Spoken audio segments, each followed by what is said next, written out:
আসসালামু আলাইকুম। স্বাগত জানাচ্ছি বিডি চ্যানেল 4 সারা দেশের খবরে। সাথে আছে আমি লৌরা চৌধুরী। শুরুতে আলমগীর হোসেন সিটি সংবাদ শিরোনাম। এসএসসি ফল প্রকাশ আগামীকাল। প্রবাসীদের এনআইডি কার্ড করার ক্ষেত্রে নতুন নির্দেশনা। পেনশন প্রত্যাশীদের লাল ও সবুজ বই থাকবে না।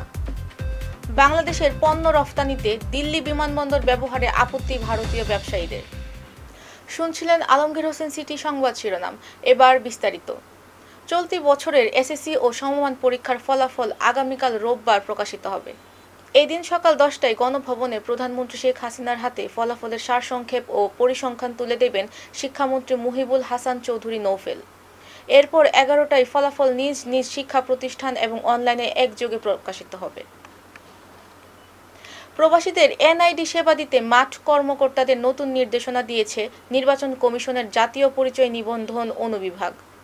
সংস্থাটি জানিয়েছে, এখন থেকে বাংলাদেশি বংশোদ্ভূত বিদেশি কোনো নাগরিকের দেশে এনআইডি করতে আর দ্বৈত নাগরিকের সনদ লাগবে না। সম্প্রতি এনআইডি সহকারী পরিচালক মোহাম্মদ সরোয়ার হোসেনের সই করা পরিপত্রে এ তথ্য জানানো হয়। ভোগান্তি কমাতে পেনশন প্রত্যাশীদের সবুজ ও লাল বই রাখা হবে না। সব অটোমেশন করে পেনশনভোগীদের একটি কার্ড দেওয়া হবে বলে জানিয়েছেন বাংলাদেশের controller and auditor general Mohammad Nurul ইসলাম।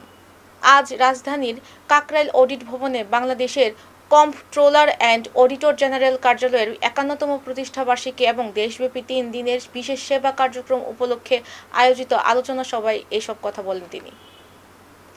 দিল্লি বিমানবন্দর দিয়ে তৈরি পোশাকসহ বাংলাদেশি পণ্য রফতানির ক্ষেত্রে আপত্তি জানিয়েছে ল্যান্ডিং চার্জ আদায় করার দাবি করেছে ভারতীয় ব্যবসায়ীরা। যদিও এই দাবিকে বিদ্বেষমূলক ও অযৌক্তিক বলে মন্তব্য করেছেন স্বয়ং দেশটির আন্তর্জাতিক বাণিজ্য বিশ্লেষকরা।